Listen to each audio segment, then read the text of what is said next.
After the show, we're going to talk about a wonderful organization called AIESEC, and it is it's the largest student organization in the world that helps students and young people develop. We're joined by Stephanie and Kamal. Welcome to the show. It's great to have you both here. And there's a long history behind this, isn't there? Can you just give us a background and what AIESEC is all about? Of course, it's a very rich history as well. After World War II, a group of students came together from 7 different countries and met in Stockholm, Sweden in 1949 and decided that they needed to change what had happened. They didn't want that to happen again. And they thought the best way to do that was to remove ignorance. And the way to do that is through cultural exchange.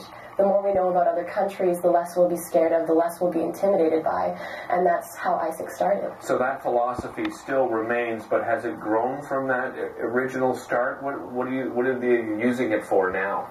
So it started with 7 countries, and now it's over 100 countries. Wow. So that's incredible, and Canada joined in 1958, so now there's 28 universities that are part of AIESEC, so it's really great way to unite everyone as a whole. So that was really the main point of AIESEC. So, after World War II, a group of students came together and they didn't want to see that happen again. So they thought, well, it's wonderful that it's been this said exponentially, really.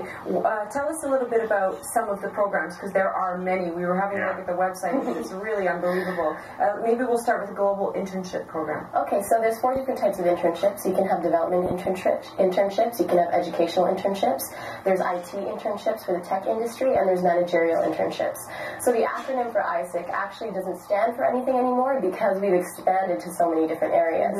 So students from all over the world can apply to be a part of this program, go through an interview process, then become a part of our membership, and then you're open to internships in over 100 different countries. So does it almost work like an exchange program then? Yeah, we get different interns from different countries. We set them up with an internship here, and then we're able to go to different countries, and one of the things that we aren't allowed to do is to do an internship in our own country, because we want our members to go to a different place and experience that culture.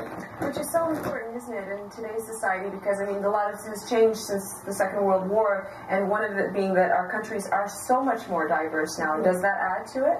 In what way? For sure. Right now, we have seed programs, which is AIESECers can go to other countries to help develop chapters. So say in our communications portfolio, we needed help. We could ask for help from another country. And right now, we're looking for a seeder from Afghanistan.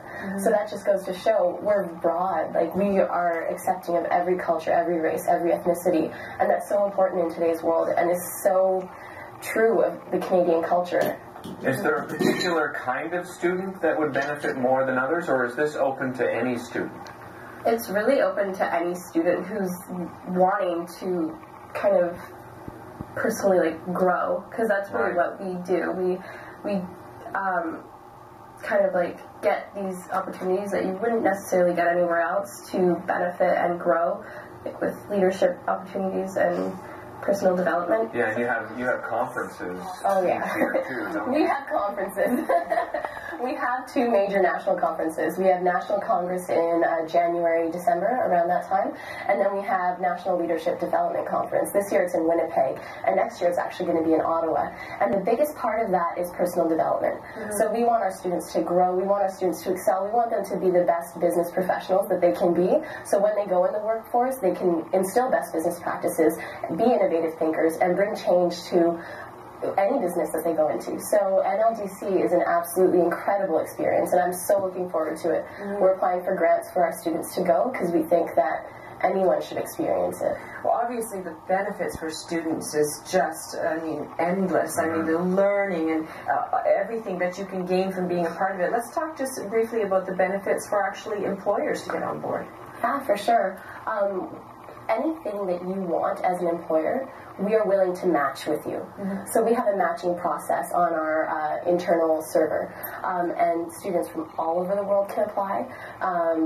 You go through a process of filling out a form as an employer, and say even if you want someone who speaks English, French, and Spanish, or if you want someone from this country or specific to this industry or this diploma, we will give you that sort of criteria to work from, and we will find those people for you, give you their resumes, and you get the opportunity to interview them. Wow, what a great way to Yeah, match it really up is. employers and employees, Very because we are a global economy Yeah. now, and this is where students have to start focusing. Thank you very much for being here. Really Thank you so appreciate it. much. Great information. If you want to find out more information, visit www.isic.ca/Carleton. Don't go away. We'll be right back right after the break.